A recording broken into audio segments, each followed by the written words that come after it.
sedang bersafar dari jalan kaki untuk melakukan ibadah haji ke sini, ke tanah suci, ke Mekah. Maka kemudian di tengah perjalanan ulama ini, syekh ini membeli kurma. Ada pedagang di pinggir jalan, dia beli kurma untuk bekalnya selama melakukan ibadah haji. Kemudian kurma ini ditimbang oleh penjual itu. Setelah ditimbang, kurma itu setelah ditimbang, ada kurma yang jatuh di dekat timbangan itu, dekat dacin timbangan itu. Nah, syekh ini mengira bahwa itu kurma dia yang jatuh di timbangan itu.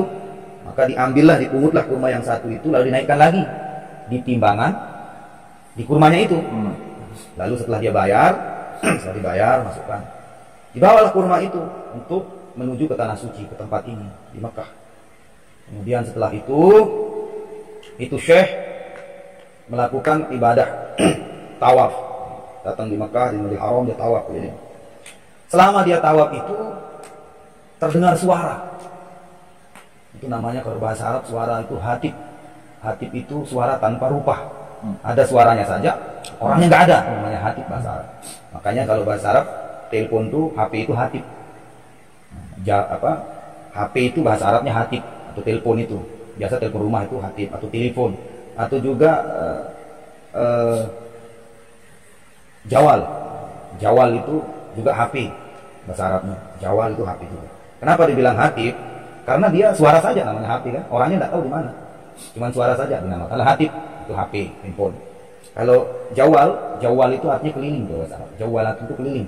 Karena HP ini dipakai keliling, sebentar ke Mekah, sebentar ke Eropa, keliling, nelpon orang, itu makanya disebut jawal. Itu kalau Arab.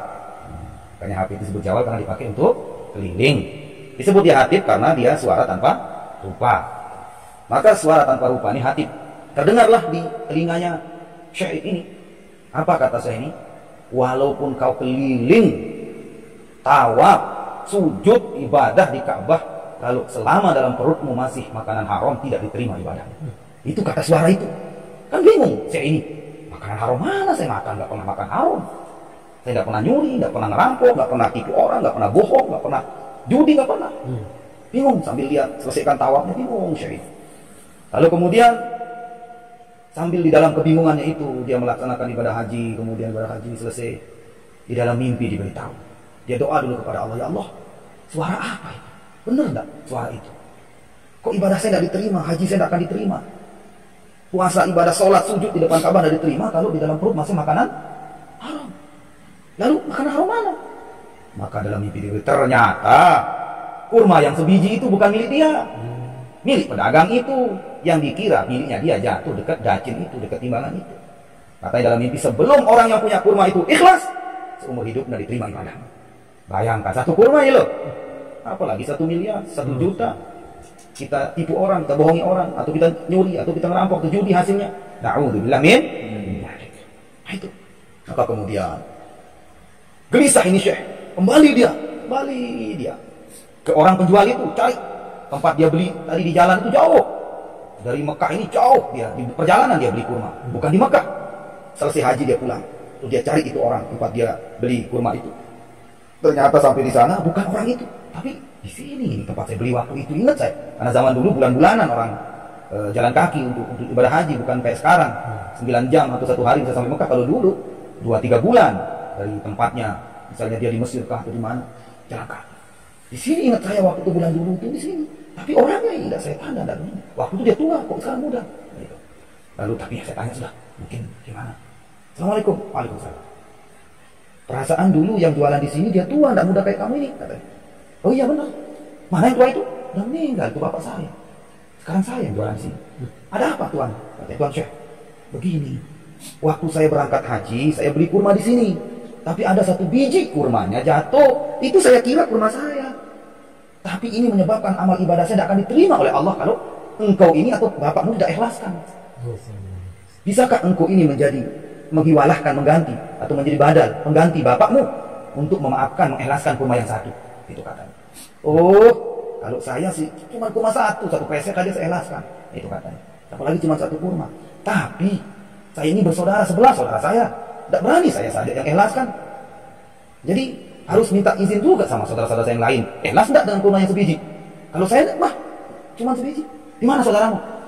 Kayak yang perempuan, saudara saya paling besar, dia nikah ke Mesir. Yang satu lagi nikahnya di Yaman. Yang satu lagi nikahnya di Kuwait. Yang satu lagi di Riyadh. Kisah yang 11 ini ke 11 negara. Masya Allah. Minta izin siapa namanya? Dan di mana alamat? Oh, ini alamatnya. Dia cari ke 11 negara itu, saudara-saudara tadi, untuk ikhlaskan kurma yang sakit. Itu sampai hampir 1 tahun keliling.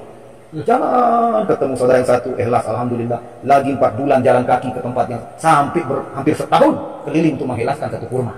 Baru diterima ibadahnya itu, Syekh Allah. La ilaha illallah. Masya Allah. Itu harus kita dari kisah ini kita menjadi pelajaran bagi kita. Kalau kurma sebiji saja barang yang belum jelas, padahal niatnya kan, pemikiran dia itu, zonnya dia, prasangka dia bahwa itu kurma dia. Enggak betul-betul dia mencuri, enggak betul-betul dia nyopet, enggak betul-betul dia maling. Apalagi kalau betul maling, betul nyopet, mencuri dan lain sebagainya. Bagaimana di hadapan Allah nanti? Pertanggungjawaban kita di hadapan. Mudah-mudahan Allah Subhanahu wa taala jauhkan kita dari segala hal, harta-harta yang haram, harta-harta subhat, harta-harta yang tidak jelas masuk dalam perut kita gunakan juga untuk ibadah, atau kita beri nafkah anak istri kita dengan harta-harta tidak jelas. Mudah-mudahan kita selalu berdoa kepada Allah agar Allah bimbing kita sampai akhir hayat kita, agar betul-betul bersih kerjaan kita, bersih harta kita, dan kita ini betul-betul mendapatkan daripada rezeki yang betul halal dari Allah, dan yang itu akan bisa barokah. Sebab dalam satu hadis dikatakan, barang siapa mendapatkan harta dari jalan yang haram, lalu itu dia makan, atau dia berikan keluarganya, anak istrinya dia makan, ketika istrinya melahirkan, maka anaknya akan kesetanan. Anaknya itu akan kesetanan kalau hasil nafkah dari istri itu barang yang haram. Maksudnya apa? Jangan heran, jangan bingung kenapa anak kita ini jadi bandel, kenapa anak kita nggak mau nggak mau diatur, kenapa dia durhaka kepada kita. Jangan heran. Apa alasannya? Karena kita kasih makan dengan harta yang tidak jelas.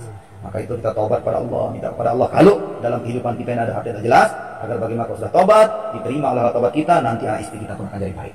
Anak istri kita akan nurut dengan kita. Kita bilang A, istri pun akan A, anak pun akan A. Insyaallah.